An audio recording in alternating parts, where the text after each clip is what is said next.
Time Sport. Résultats, infos, analyse. Toute l'actualité sportive est dans Time Sport tous les jours de 20h à 21h avec Bilal Nelman sur Beurre FM. Time Sport, le ras-le-bol. Juan Trocé est avec nous. Eh oui, qu'on va parler de Liga et l'Espagne. Et on est avec toi, Juan Trocé. Bonsoir. Buenas tardes a todos. Effectivement, on va parler du Real, on va parler du Barça et puis de cette Coupe d'Europe à laquelle les équipes espagnoles vont aussi participer, puisque vous le savez, on en a quand même quelques-uns. Ouais, c'est même vrai. quelques-uns de plus que la France. Oui, voilà. Mais tu fais bien de taquiner. Juan Trocé, Marseille qui poursuit ses Parisiens tout de même. Un carton plein du côté de l'Alliance Riviera, Nice, et Marseille qui est toujours là. Ah oui, ben, la carte en plein, oui, parce qu'il y a eu ce score fleuve face à Nice, les 5 buts marqués par Marseille, mais faisons un peu de rétrospective. L'année dernière, ouais. Marseille aussi a poursuivi une grande partie du championnat, le PSG. On a retrouvé quand même un certain Marseille, un certain style de jeu, une certaine qualité des jeux. Au moins, ils savent pouvoir tenir en tête de ce championnat. Ils l'ont démontré l'année dernière. Au moins, depuis 3 saisons, ils arrivent à faire des choses intéressantes. Vraiment, parfois, son jeu peut laisser à désirer. Mais là, c'était quand même un rendez-vous important, même si Nice n'est pas spécialement bien classé après 13 journées des championnats. Mais il faut quand même aller battre Nice, il faut lui mettre 5. Et puis effectivement maintenant il va falloir tenir la saison. C'est compliqué parce que vous l'avez rappelé tout à l'heure, donc il y a la Champions League il y a la CAN qui arrive, la CAN, mais il y a la Coupe du Monde là, tout de suite. Et demain Marseille va jouer face à Newcastle.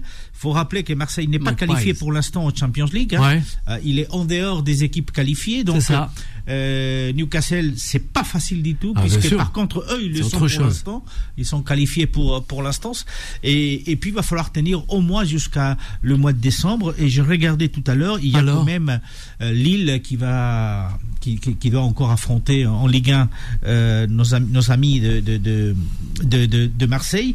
Il y a Monaco aussi, donc il y a encore quelques semaines à tenir pour garder ce rang de numéro 2 des dauphins du PSG. Ils ne sont pas loin, ils pourraient même donner une petite surprise si le PSG, je ne pense pas, ils vont pas flancher, puisque de toute façon dans les jours à venir, dans les semaines à venir, ils vont récupérer pas mal des joueurs qui sont blessés, mais ils sont pas très loin.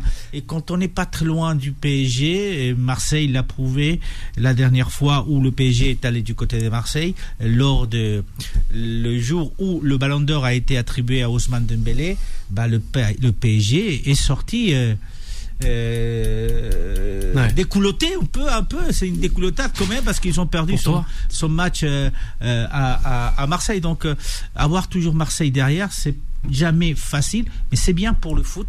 Et n'oublions pas que derrière Marseille quand même, vous avez Lens qui a les mêmes points, donc c'est quand même une Ligue 1 qui est intéressant à cet stade du championnat. Je voulais parler justement un mot sur Marseille encore, parce qu'effectivement là on parle du Marseille par rapport à la Ligue 1. Effectivement, c'est ça.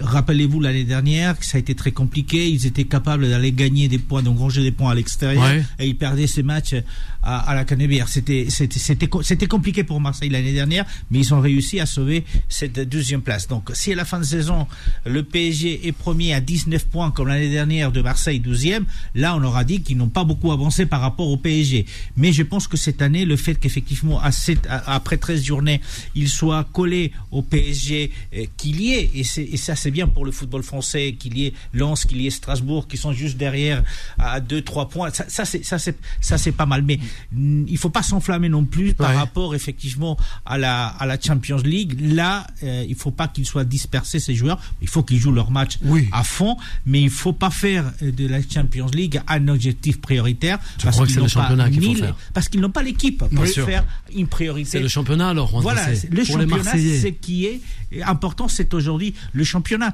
mais pas parce qu'on est Marseillais, mais parce qu'on n'a pas les moyens d'aller se gratter avec des Barça, des Bayern, des Real, des clubs comme Marseille, ça, qui sont programmés pour aller jouer au mois de mars, être à 100% au mois de mars. Et j'ai des doutes, est-ce que au mois de mars, Marseille, physiquement, aura réussi à tenir.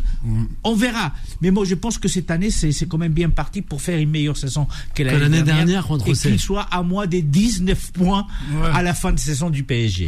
Contre Océ. On verra. On prend des précautions avec Marseille. C'était mon avis tout à l'heure. C'était le même. C'était le même avis qu'Alisson. Alors avant de parler de la Liga. Après, c'est vrai que tu as parlé aussi effectivement du PSG. Le PSG, c'est bien qu'il ait quand même des équipes derrière qui titillent un tout petit peu, mais par contre le PSG, son seul intérêt, c'est la Champions League. Tout à l'heure, je suis d'accord avec Alisson, il ne faut pas non plus que Marseille s'emballe en Champions League. Son objectif, c'est le championnat, parce qu'ils n'ont pas l'effectif pour aller très loin en Champions League. S'ils arrivent à se qualifier, c'est déjà pas mal. Je rappelais qu'ils ne sont pas encore qualifiés aujourd'hui et que Newcastle, ça va pas être facile demain. Le PSG reste quand même, lui pour l'instant il est qualifié, c'est vrai, il est parmi les 8 premiers, mais en même temps il va avoir quand même un morceau compliqué puisqu'il va recevoir Tottenham.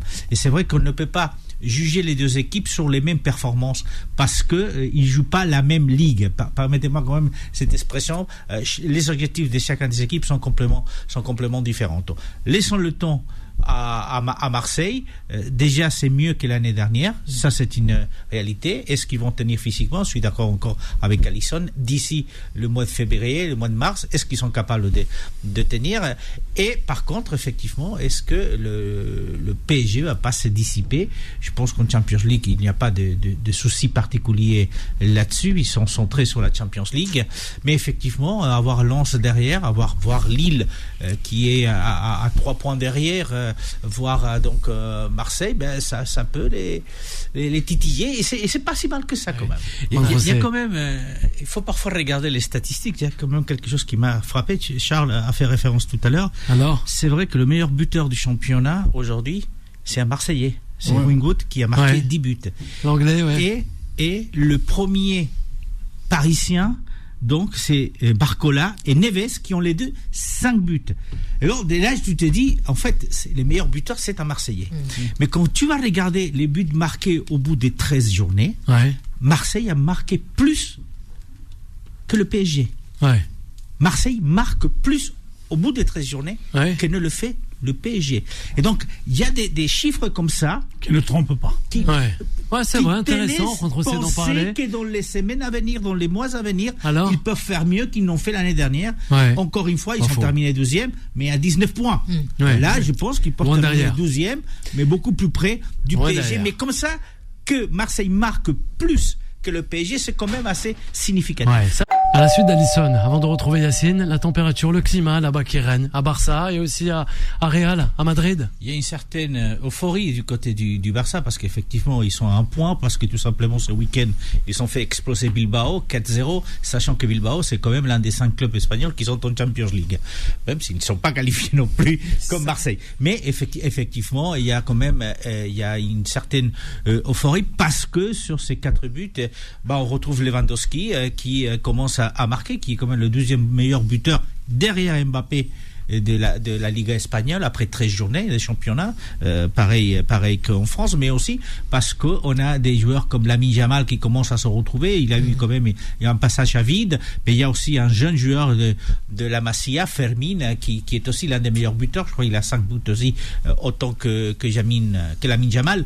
Donc l'euphorie elle est là. C'est vrai que pour l'instant en Champions League ils sont qualifiés, ils sont parmi ces 8 clubs qui passent qui passent si la Champions est terminée, la première phase est terminée aujourd'hui, mais ils vont avoir quand même des matchs assez compliqués à venir là déjà c'est week-end. Le Real Madrid effectivement, encore une fois d'accord avec Alisson, Xabi Alonso il tâtonne, mais je pense que c'est compréhensible du fait qu'il y a eu des changements quand même, pas uniquement que dans la façon tactique et la façon de comprendre le jeu du Real Madrid avec l'arrivée de Xabi Alonso par rapport à un Ancelotti, c'est vrai. Et puis il y a effectivement, c'est compliqué de refaire ce milieu des terrains avec le départ de Modric qui ces dernières saisons commençait en jouant très peu et finissait pratiquement en jouant tous les matchs.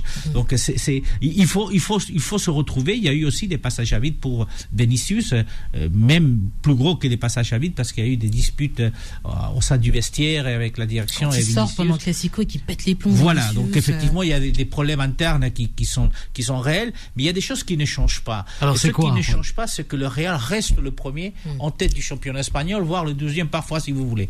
Mais Mbappé reste quand même une valeur sûre. Il était pour sa première saison au Real Madrid soulier d'or en Europe. Aujourd'hui, c'est le meilleur buteur du championnat espagnol, même s'il n'a pas marqué ce week-end où le Real a sauvé quand même un point face à Elche, qui est un promu de la deuxième division.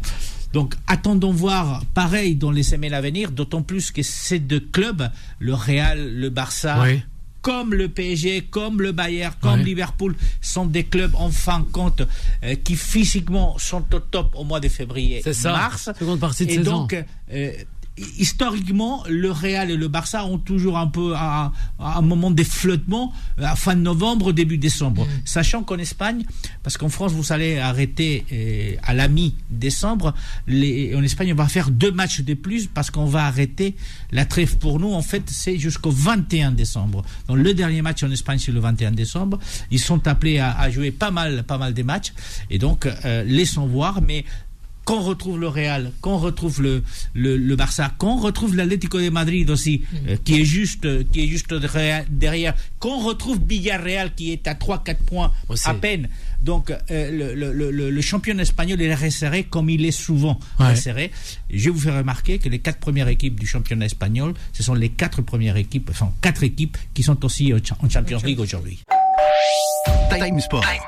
La parole des sociaux.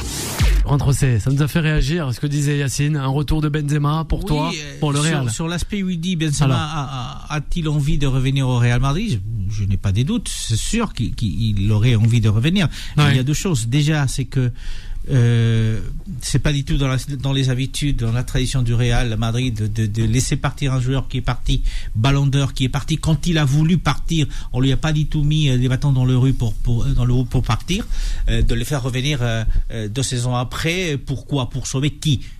Un Real qui est premier? Non, il y a pas de sens. Un Real qui est en train d'échanger parce qu'il y a eu changement d'entraîneur, parce qu'il y a changement de plusieurs joueurs cadres qui sont partis. Il y a 2 saisons, c'était Benzema, mais cette saison dernière, c'était aussi Modric. Il y a Kroos qui a quitté le Real. Donc, je vois pas du tout le Real de Florentino Pérez. Lui qui commence à penser à quitter la tête du Real Madrid, se dire je vais quitter la tête du Real Madrid mais je vais faire revenir Benzema, ça n'a pas beaucoup de sens. Je comprends que Benzema puisse vouloir venir, pourquoi pas, tout le monde aimerait, je comprends, mais pour être remplaçant de luxe, non, il ne mérite pas ça, Benzema.